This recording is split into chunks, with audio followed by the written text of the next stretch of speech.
that says, "Welcome to Alaska, the last frontier." Where does one thing end and the next one start? Wherever they say it does. It's the same thing with growing up. One day you're a kid going along like you always do, with everything looking the same as it's been, and then something happens to you. This is what happened on the last frontier to a kid named Norman Tuttle. Chapter 1. Lost and Found. Not many things come easy when you're 13, but Norman didn't have much trouble falling off his dad's fishing boat. Actually, he was pretty much designed to succeed at just such a thing. Having grown over 6 inches since Christmas, he found that his arms and legs stretched into territory he was not entirely familiar with. In short, Norman was a klutz. He would grow out of it, his mother had assured him, but probably not before he came face to foam with the black, icy waters of southeast Alaska. Norman had come out on deck to answer nature's call, as some say, but he didn't just answer it, he leaped at it. He'd propped his legs against the low boat rail in the dark with his overlong shins, and his feet had simply gone out from under him. His brief few moments in mid-air were spent desperately trying to put himself away rather than concentrating on a graceful entry. If you've ever felt the chill of Alaska waters, you will understand his preoccupation on the way in, and let's face it, there is no pretty way to fall off a fishing boat. Landing face first, mouth open, is also no way to prepare for the next step, hollering for help. During what seemed like the eternity it took for Norman to clear the salt water from his throat enough to scream for help, he watched as the boat chugged steadily away in the darkness. "Dad! Dad! Uncle Stu!"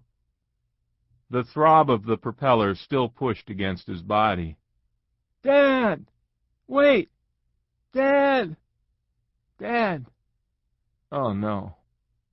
Oh, God." Norman tried swimming after the boat, but he stopped once to slip out of his deck shoes, and when he looked back up, he'd lost sight of the single white stern light. He could still hear the prop in the water, but it had no direction. Nothing had direction. The overcast sky was black. The water was black. The shoreline they'd been following couldn't be far off, but it could be anywhere he pointed.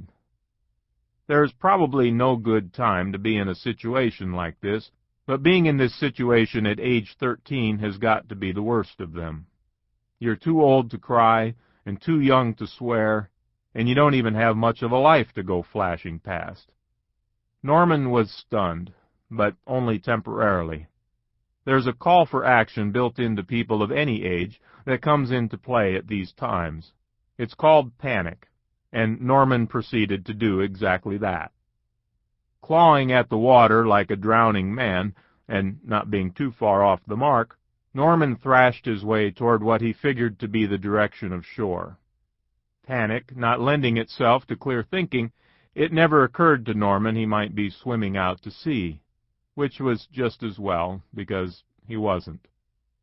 As he made his way along, the adrenaline subsided and his strokes became long and even. He knew he was moving at a good pace now. As he started to think again, the first thing he thought was, "This is freaking cold." He was already losing feeling in his legs, and his throat was getting a knot in it like he'd just eaten ice cream too fast. "I'm going to freeze to death and die," he thought. Then he laughed, and in the process gulped a mouthful of water. "You dummy. Of course if you freeze to death you die." And he laughed again. The cold was taking its toll on Norman's mental processes, and just as he was about to let it all sink into a giggling fit that would have certainly killed him, he heard it. Bonk. Then he felt it. "Ow!" he cried, grabbing his forehead. Although Norman realized that only he could actually find a place to bump his head in the wide ocean, it was the most welcome goose egg he'd ever awarded himself, or ever be likely to. Reaching his arms out in front of him, he felt the scaly surface of a barnacle-covered piling. It was standing straight up and down in the water, and after wrapping himself around it in a grateful embrace, he realized that it wasn't floating. The piling was attached to the earth, Norman was attached to the piling, and for a minute or two life was good again. He panted with relief at the notion he'd swum in the right direction. Norman's thinking was getting pretty sticky by this point, so it took a while for it to sink in that he was still going to freeze to death and die, even if he was in the company of several hundred well-grounded barnacles. Venturing a look up the piling to see what it might be attached to, he saw that it was, in fact, attached to thin air. Only inches above his head, it stopped short of any hope of holding up a building, and far short of salvation. Still, thin air was better than cold water. Reaching up, he felt the flat top of the piling, and using everything he had left, managed to haul his wet hide onto it. While draped over the top, belly down, Norman's squeezed bladder reminded him he had not finished the business he'd gone out on deck for in the first place. It felt warm, secretly wonderful, and tears came at the thought of it. The damp late summer air also felt warm compared to the water, and although Norman was shivering uncontrollably, he managed to sit up straight on the piling and let the feeling come back to his legs. If it had been light enough for anyone to see him, Norman would have been a sorry sight. A quivering creature swaddled in wet wool and mounted on a stick like some toy ready to be brought to life. If you pulled a string at the bottom, he might rise up and wave or dispense a candy. But Norman didn't rise up and wave. He just sat, shook, and worried. He knew that his dad and Uncle Stu hadn't seen him go out on deck. They were in the pilot house drinking coffee and complaining about fish like they always did at the end of a trip. Fish too few, price too low, fish and game regulations too stupid for words. But they found words, hours of them. Norman would usually ignore their grousing and kick a nest into the pile of dirty clothes and blankets on his bunk to curl up in and read magazines, as he always did at the end of a trip. He'd read these issues a dozen times each. It was a real dorkorama of outdated copies of National Geographic and Reader's Digest. Everything that piled up on the back of the toilet at home and was eventually shoveled onto the boat.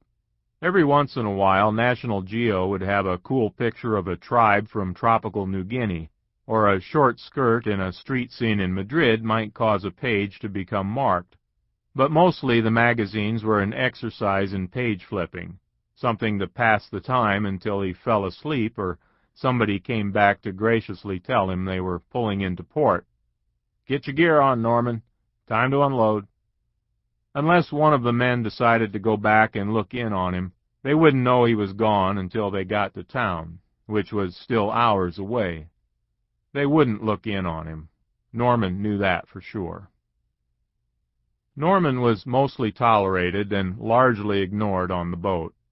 His dad and Uncle Stu had fished together since they were kids.